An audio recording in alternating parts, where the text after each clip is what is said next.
What's up, everybody? You're back with the Chosen Con, and today we're going to be talking about what the hell's going on in the world right now. So basically, a sequence of events. Saturday night, this Somalian refugee dude goes and stabs some police officer. He tries to run some people over in Edmonton, and I was just there. Edmonton, I know the street. It's really weird because I had just walked on that street. So this dude rolls around. He tries to run some people over. He's got an ISIS flag in his back seat, supposedly, and he is a terrorist. Ding, ding, ding. His name was Abdullahi Hassan Sharif. No doubt about it. First thing you even Google it, terrorist, right away. Ain't no doubt about it.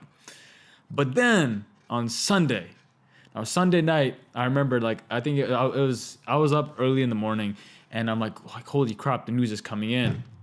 And I basically see that, okay, look, it's like a terrorist attack in Las Vegas. Everyone's like, you're seeing the videos. I'm like, holy crap, this is really, really bad. No doubt. And I spent weeks and weeks in Vegas, so I know what it's like. It's just that one road. And then what happens is that, first of all, it's a terrorist. And then secondly, ISIS shows up out of nowhere, which they do a lot nowadays. And they're like, we did it. This dude, we made him a Muslim a couple months ago. I apologize. It's hilarious now. Because ISIS is like that kid in class that basically shows up and he didn't do any of the work for the group assignment, but he shows up and he says, yo, put my name in. That's what ISIS is doing. I see through your guys' crap. I see it. So that happens. And then we find out the dude is a white guy. Stephen Paddock, I believe. And then everything just like shifts.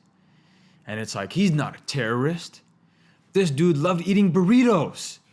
Like, this guy loved burritos. I thought, I'm a big Taco Bell guy. You mean this guy loves burritos? This guy, like, he's got money. He's a gambler. And he occasionally likes to, once in a while just go on a rampage and massacre. You know what I mean? Just normal things. He's an American. He loves guns. And so, like, today I just really wanted to talk about this because, look, if it was me, and you guys know what I look like. I got the beard. I got long hair. My name is Abubakar, which coincidentally happens to be the name of Abubakar al-Baghdadi, who's the ISIS leader, who keeps saying that they did all these things, and the Boko Haram leader, Abubakar. So I'm in good company, unfortunately. If I was the one that was in Vegas, let's say I was even in the vicinity, I would be in Guantanamo Bay right now. My whole family, the mosque would be strip searched. The mosque in Surrey would be strip searched. They'd say that, you know what, this guy went to Pakistan when he was 13 and he got indoctrinated. And that's why he is a terrorist. But dude, maybe I'm just demented. So today, Trump tweeted. I didn't even know if he tweeted. He just said, he's like, the guy was sick and demented. I used to think I was sick and demented because I started a podcast.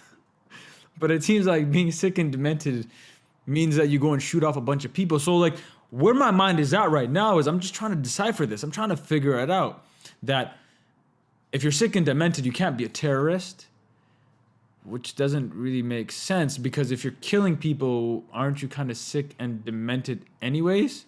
So I don't know. I'm just trying to understand this right now because another perspective is that all those people that are in ISIS or in these terrorist organizations, they must really be knowledgeable, educated people. They can't be sick and demented. Wait, that logic doesn't make any sense. So I don't know. I don't really get what's happening, right? How many times are we going to use the lone wolf moniker? How many times? I feel like lone wolves must feel crappy right now. Like the animal must just be like, dude, like you keep screwing us. We're not all bad people or bad animals, sorry. I don't know, man. I'm getting annoyed too because at the end, when I first heard about this terrorist attack, when I first heard about this shooting in Vegas and I found out it was a white dude, I was so happy. Which is messed up, isn't it? People lost their lives, but I was happy. Because at the end of the day, it wasn't another Muslim dude. Thank God, man. I don't have to apologize and all this crap. I was actually like happy, like thank God it's not a holy crap. For once, it's not. But then after that, it's like, you know what? He must have ties with ISIS. They were trying to find a way to spin it because it was a white dude that was an American that lived in Mesquite that gambled and did all these normal American things that went and killed his fellow Americans. It just doesn't make any sense at all. And so, I don't know, man. I think the final thing I want to touch on is prayers aren't going to help, right? Even if we call him a terrorist and all that, I don't know. Like, how are we going to move forward? I can pray for Las Vegas and pray for all these places, but I really don't care. Let's just be honest, man. I'm going to post a status and say, pray for Vegas. It was tough what happened, but I don't really care, dude. 59 people died, whoop-de-doo, right? There's a bunch of people in Myanmar that have been dying. Like, I feel like we just say prayers up to one spot to make it seem like we're human, but we really just don't care. And that's what, I guess, it scares me a little bit. Because now this is like the greatest modern shooting in the States.